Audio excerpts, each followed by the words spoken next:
Alright, hi guys, how are you doing? As for me, I am A-OK. It has been long since I made a YouTube video. It actually feels weird right now. But anyways, a lot of people on Instagram have been asking me about applying for jobs and also like tips when it comes to CVs and whatnot. So I was like, you know what, let me just make it into a video and then condense it into one piece of information. Get what I'm saying? So yeah, that's basically why we're here. So on my part, I haven't uploaded in about a month or so, mainly because I had to stabilize my life. You get what I'm saying? Because coming out of uni, things are just unstable, especially as an international student. On my part, I hate like sort of separating groups of people, but being local and being an international student are two different worlds, from what I've seen at least. You get what I'm saying? So first of all, after I finished uni, I had to apply for my visa. I had to get my visa ASAP, because the thing is, once you graduate, you have like a month between you graduating and your visa expiring. And if you depend on getting a job to get your visa reinstated or like sort of to get a new visa, that is not a good plan. You get what I'm saying? So my part, I have to like apply for my own visa, then apply for jobs as well. Like once those two things stabilized, I was like, you know what, I'm now sort of in a better place or sort of comfortable enough to make YouTube videos.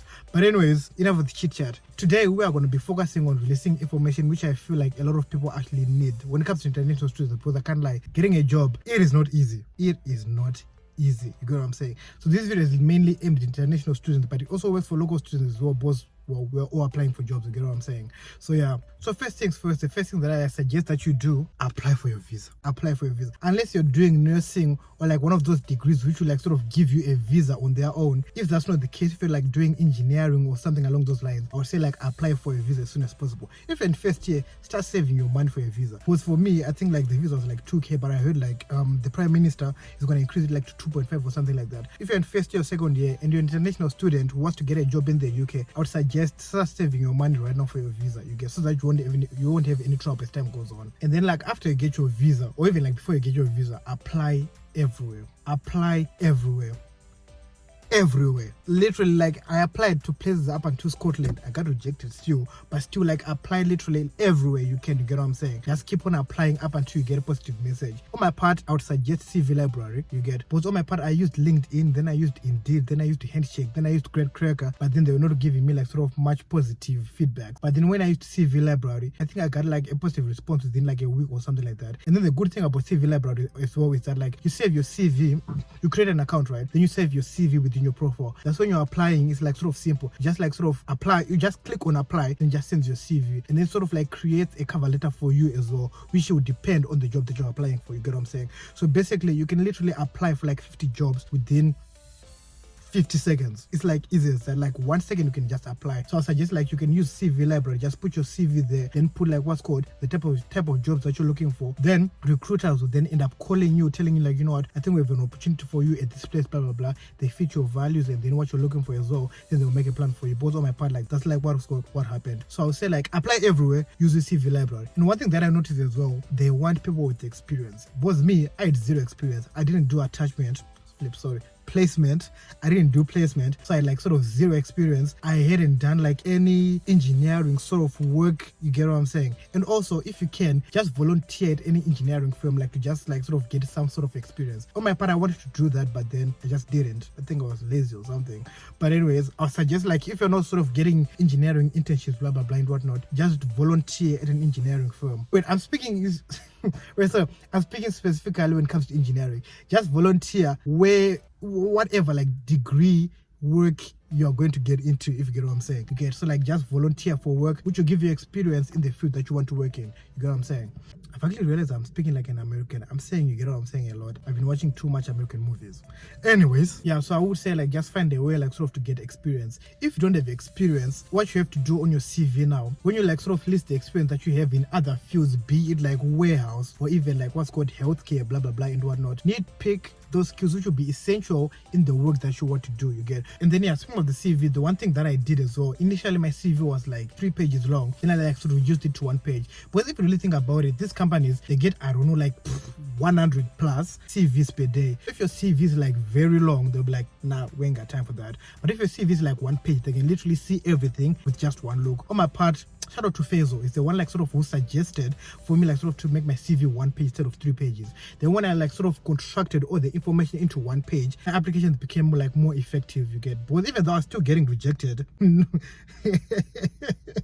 was still getting rejected, but at least like I knew like my CV was like sort of attractive in some sense. And then fortunately, after like a week after changing my CV, I then like what's called got a call from a recruiter. So yeah, I would suggest like make your CV like as small as possible. Like just make it like 1 page is enough, you get. Just include your uni, your skills, the jobs that you did, and then also like what you can bring to the table and whatnot. And then also include your projects. Oh yeah, that's one thing as well. Include like the projects that you did when you were in uni, especially like sort of the final year project. Because on my part, that's what I did. So just include it. And then also if you get an interview, make sure to go like with some of your assignments. Because on my part, I took like sort of screenshots of my assignments and printed them. So that like when I went to the interview, I then just handed them the assignment, saying, oh yeah, I did this and this and this. And then it will also be helpful if it's in line with the type of job that you are being interviewed for. Because on my part, I think I was being interviewed for transport engineer, right? So I made a plan, basically access all of my assignments in the highways and transport engineering module and whatnot. Then I took sort of screenshots of some of the assignments of the CAD drawings that I did and whatnot. And then yeah, finally, this one is more important to the international students. One of the things that I did, which I feel like was very helpful in me getting a job,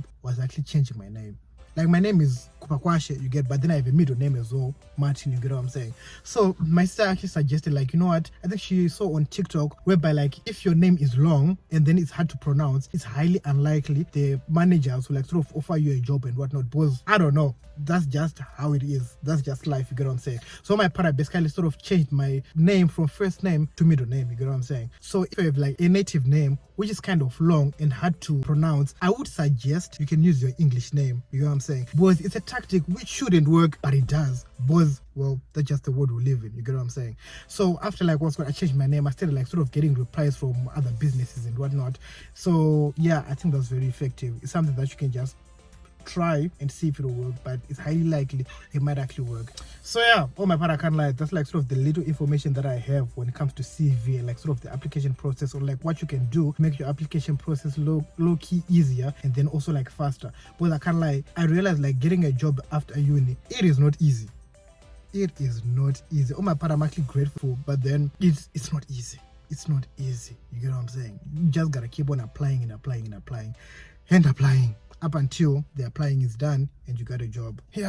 So on my part, like that's mainly the information that I have. And then just giving you a glimpse of life after uni, it is unstable, especially if you're an international student. Because the thing is, you go to uni, right, then you don't really have a home to go back to, you don't really have home friends, you get what I'm saying? On my part, like when I finished uni, I had to like sort of to move to another town, another city altogether. So meaning I'm going to a new place again, basically another culture shock. So life is like a bit unstable when you're an international student, when you go back home, because they're like starting all over again. But then fortunately, as time went on, I managed to get used to it and whatnot, because sometimes things just take time, you get what I'm saying? So yeah guys, thank you very much for watching. Until next time, which is soon, hopefully and probably.